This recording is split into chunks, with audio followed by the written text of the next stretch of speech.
All right, welcome to another CrossBones MMA Rewind. This is for UFC 183 that went down tonight, January 31st, headlined by Anderson Silva versus Nick Diaz. Overall, very good card, in my opinion, very good card. A lot of people were kind of shitting on it on Twitter, but you're going to get those people anyway. Starting from the very bottom, from the UFC Fight Pass prelims, Thiago Santos defeated Andy Enns via first-round TKO. Andy Enns took a nice little, I believe it was a body shot, I think, if I remember correctly, and kind of just went down from there and ended up getting TKO'd. After that, Ildemar Alcantara defeated Richardson Moreira via split decision in a very close fight. Pretty evenly matched guys, but Richardson continued to try and get the heel hook. It was not working against Alcantara, even though he almost had it, I think, at the end of the first round. The Diego Brandao versus Jimmy Hetz fight was actually canceled because Hetz had to go to the hospital due to medical issues. The doctors ended up sending him home or to the hospital. No word exactly on what happened yet. I'm sure that'll come out in the next couple of days. But that fight did not go down. Obviously, you're not going to get a literally last-second replacement for Diego Brandao. All right, so then after the Alcantara fight, Rafael Natal defeated Tom Watson via unanimous decision. Tom Watson fought with what looked like a busted bone in his foot. Nobody's really sure yet what happened. Again, another one of those things that might come out. In fact, in the next few minutes here, the UFC post-fight press conference is going to start, and that's why I'm shooting through the results right now. We might get to hear what happened to Tom Watson and probably Jimmy Hetz. After that, John Lineker defeated Ian McCall unanimous decision, and then he proceeded to rub his belly, kind of just make fun of the fact that he didn't make weight. I don't know, whatever you want to make of that.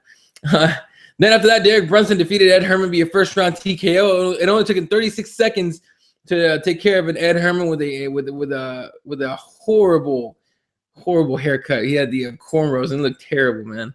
He looked like that weirdo dude that does the tiptoeing in my Jordan song. I don't know who the hell that guy, what that guy's name is. And then the main prelim, I guess you want to call it, the main event for the prelims, Miesha Tate defeated Sarah McMahon via majority decision. I didn't agree with it, but then again, she did have McMahon in a couple tough spots, but McMahon dominated her in the first round, including knocking her down once. I thought that was the end of the fight right there, actually. So that was a weird one, but again, Miesha Tate gets the win, and that was it for the prelims. In the first fight in the main card, which was a pay-per-view, Thiago Alves defeated Jordan Mine via second round TKO. Mine had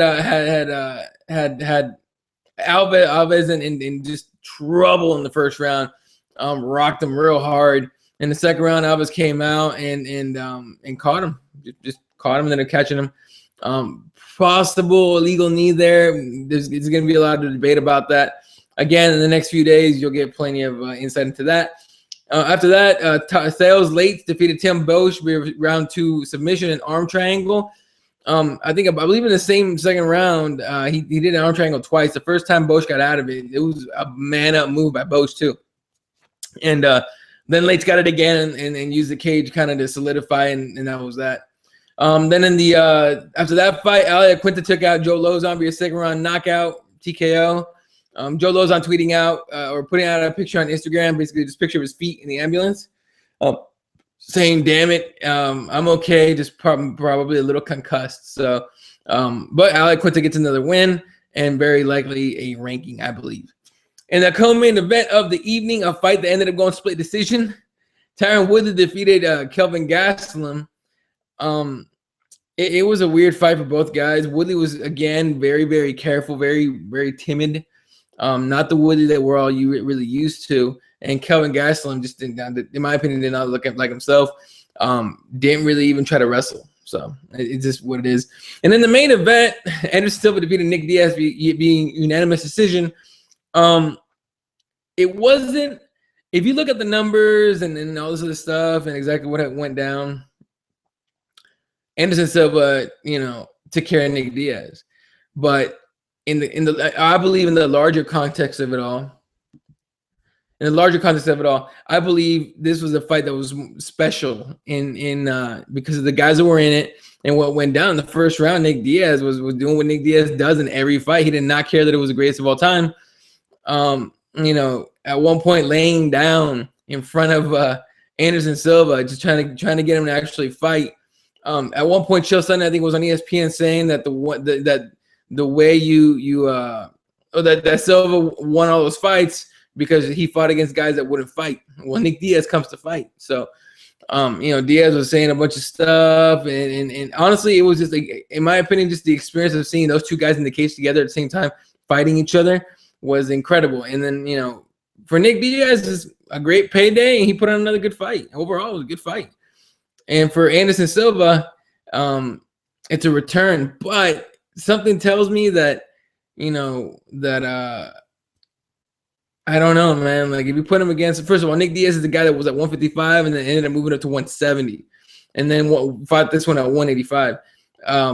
Nick Diaz, and Anderson Silva, if he takes on a Lyoto Machida, I think, or another Chris Weidman again, I think he just gets destroyed. It just, for some reason, I think the size difference was real.